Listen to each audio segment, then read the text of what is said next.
Ayan po, si Batik, nagliliparan na po ang aming mga flyer. Ayun. Ala, ayaw si Liparan na po Batik, ang mga kinakain niya. flyer. Eh, si Batik.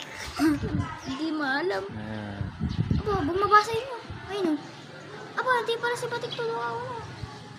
Ako po, Ayan matalagi po. pa ata. Ayun, oh, ang bilis, oh. Yung panlaban namin, oh. Pwede na yung bato sa kanto. Ito po yung may-ari ng kalapati, oh. Si Poging Bagsik. Aba, naroon na yung blooper ko. Matalagi pa ata ni Jare. Ayan po, mga kapinuno. Ayun na, buwan. Nagliliparan sila ngayon dito, oh. Nagpakawala kami. Yun yung aming tinetraining na si Black White Flight at si Puti na may Batik na si Putik. Wala si Batik. Kaya lang mukhang hindi makabalik, oh. Kasi YB pa.